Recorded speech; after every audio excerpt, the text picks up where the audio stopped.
So we have one last kind of part of our program, and I want to take my time, Joy. I know, I'm sorry, but I want to take my time introducing Menachem a little bit. So Al, they say imitation is the highest form of flattery. Yes? You are not the only Turkish leading Sephardi from Seattle, Washington, who brought himself an Ashkenazi wife from the great state of Ohio.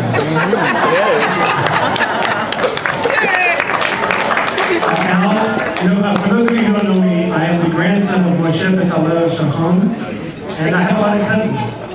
And I don't know, like 60 to be exact. It's just amazing. And Al, I've always looked at you as kind of the leader of the pack. I know you weren't number one, I suppose in the pecking order you're number two. But you've always been kind of the leader of the pack. And as such, growing up, again, in 1963, Gene, when you came, I was probably still in the diapers. So. But I have been blessed to have a wonderful relationship with Benzion and with Leah and with Menachem. And my relationship with Menachem was a little bit different over the last couple of years. I didn't have the opportunity to work closely with him. I can tell you that as a Kehillah, we are blessed to have an individual like Menachem as our president.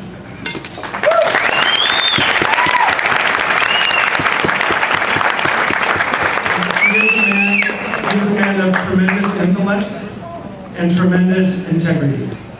And to work with him truly is an absolute honor. So please welcome Menachem Maimon.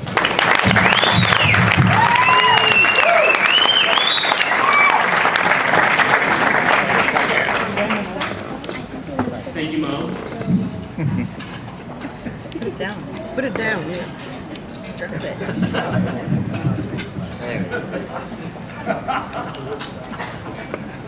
You took care of a couple of my thank yous.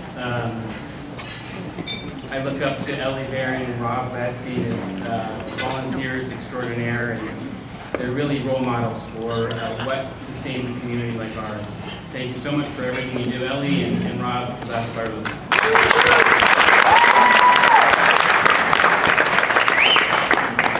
The one other thank you, and I don't see her in the room at the moment, but whenever you see her next, please make sure to tap her on the shoulder and say thank you, Diana. I wanted to call out a special mention to Diana Black, our office manager.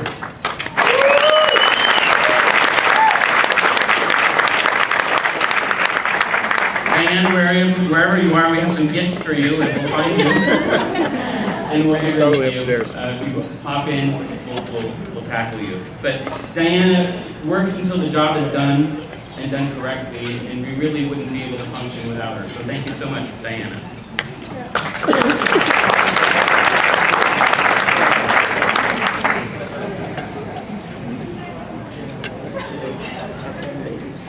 I also wanted to call attention and reiterate what Mr. Halfin, his words about the endowment fund. And if you're so inclined, it's so important to our future. There are some informative brochures on the table. Take a look at that, and we're happy to help you if you're considering making a donation. And I'm sure Mr. Halfin will be delighted if it was directed towards the endowment fund.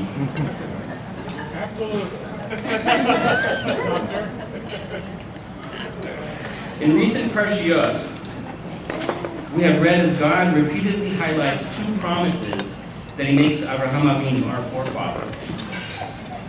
The two promises are, number one, that Avraham will have many descendants. His descendants will be as numerous as the stars in the sky. And number two, that his descendants will inherit the land of Israel. Each of these promises is emphasized 5 times. Yet, in Chayei Sarah, yesterday's parasha, we read that by the time Sarah had died, Abraham owned no land and could count only 2 sons as his offspring, with no grandchildren, far from the generous outcomes that God had articulated in the above-mentioned covenant. The parasha then goes on to describe 2 seminal events. the purchase of the Me'arat HaMachpelah, a burial place for Sarah, the first piece of the ancestral land Abraham possesses, and the search for a suitable wife for his son Yitzchak, a necessary step in ensuring a multitude of descendants. Abraham takes the initiative and successfully negotiates these complex agreements, following his innate sense that these actions were essential. He persevered with intelligence, skill, and diligence, despite seemingly insurmountable challenges. Rabbi Jonathan Sachs teaches that the divine promises of the land inheritance and becoming the father of many nations were not what they first seemed, statements that God will act to ensure these outcomes. Rather, they were an invitation for Abraham and his progeny to act.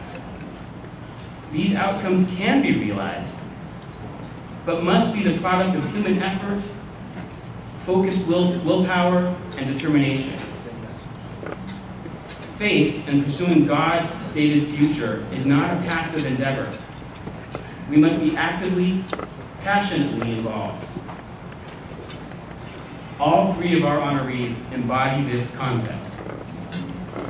They have contributed their skill and professionalism throughout years of hard work and perseverance, and have truly contributed to the Jewish mission of becoming a Mamlechet Kohanim V'Goy Kadosh, a holy nation of leaders. Each of our honorees, Mr. Saul Halfin, and my parents, Mr. and Mrs. Alan G. Maimon, demonstrates Yirat Hashem, fear of God. They display meticulous individual dedication and set an extremely high bar for individual performance of Torah and Mitzvot. They are signature Jewish personalities that demonstrate Jewish values and actions adapted to the 21st century. Yet as much as they excel as individuals, each has a constant focus on Jewish communal excellence. They demonstrate the initiative, wisdom, talent, and perseverance necessary to improve our world in the Jewish Sephardic way. Each of them brings to life the trait of Avraham Avinu, proactively living as a member of a holy nation. There is a verse in Pirkei Avot that reads, similar to the one Mo quoted, but different. V'chol ha'amelim im hatzibur yiyu amelim imahem l'shem shamayim, shezechut avotam misayetam, v'tzikatam omedet la'ad. All those who are involved on behalf of the community should work for the sake of heaven. For the merit of the forefathers helps them, and their righteousness lasts forever. One of the commentaries, the Meiri, explains that the term merit of the forefathers in this verse refers to the ancestors of the communal leader. So the verse for us tonight reads, all those who are involved on behalf of the community should work for the sake of heaven, for the merit of their ancestors helps them. It is clear to me that this applies to each of our honorees. Through Mr. Saul Halfin, we as a community benefit from the merits of Rabbi Yom Tov Cordova and Mr. and Mrs. Rebecca and Nisim Halfon, among others. Through my mom, we as a community benefit from the merits of Zeta Usher Yablak and Menachem Mendel Whiteman, and Mr. and Mrs. Sam and Frida Yablak, among others. And through my dad, we benefit from the merits of Rabbi Abraham Maimon and Reverend Moshe Sharfan, and Mr. and Mrs. Ben-Zion and Lucy Maimon, among others. Tonight, we acknowledge the touch and influence each of these ancestors have manifested through our deserving honorees. Mr. Halfin is a man that can proudly bend down to pick up a wrapper in the sanctuary, and then walk over to you, shake your hand vigorously, and continue a convincing argument that all donations should be directed to the endowment fund, all the while with a warm smile and a twinkle in his eye. All right. Correct. The very best part of this encounter is the firm grip of his hand that lingers, while he confirms that you have understood with his endearing gaze. This is the Mr. Halfin we truly love, respect, and acknowledge tonight. As you can read in this evening's journal, Mr. Halfin has had a successful professional career and has also chosen worthy organizations to work with and support in his spare time. Mr. Halfin, you are a treasure. Thank you.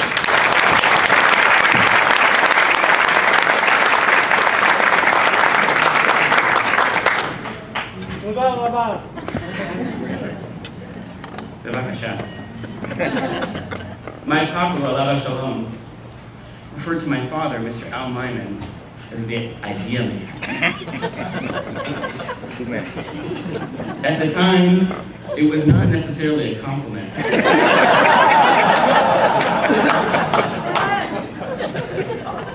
Yet it is true.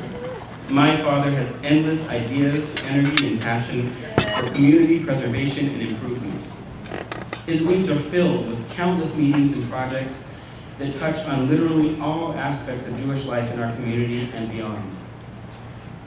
He, of course, has a special place in his heart for our Sephardic Bikor Cholim, and he can't really keep himself from trying to continuously improve everything and anything. Abba, you set the bar so high in terms of personal and communal accomplishments. You are a communal leader extraordinaire whose integrity, productivity, and intellectual rigor are respected community-wide. You are also deeply appreciated as a serious teacher who makes Torah accessible to students of all levels. Your accomplishments have made your family and community so very proud. We all owe you a tremendous debt of gratitude. My mother, Mrs. Jean Maimon, is a woman who performs her deeds behind the scenes. For many years, she has been involved quietly in the Chevra Kadisha, the Jewish Burial Society, performing a difficult but meritorious kindness. She has continuously been focused on supporting and maintaining a high standard of ethics and Jewish practice in our community. In addition, if you are wondering about a particular family or aspect of our labyrinthine Sephardic community, my mom is a great person to ask. Despite the fact that she was born and raised in Marietta, Ohio, she enjoys knowing and being a steward of the intertwined family relationships in our community. And if she doesn't know, she'll quickly respond, "Ken Sabeh." She is a woman and a mother who has preserved and perpetuated the true dedication to Torah and mitzvot as she learned from her parents and grandparents. Ima, thank you for everything you do.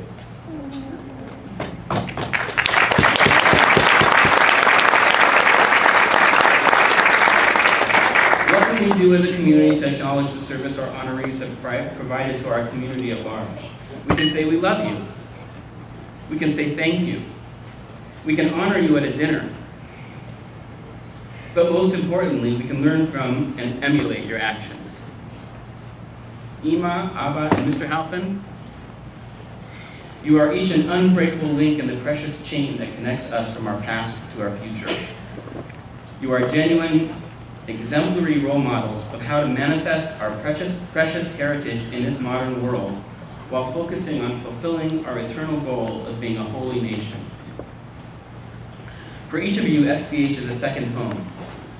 We, your family and friends, are truly blessed to have you in our lives.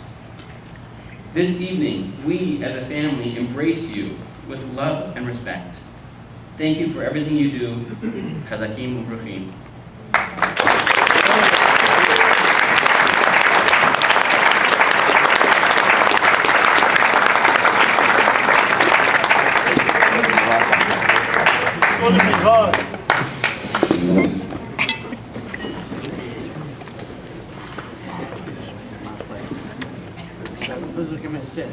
Okay.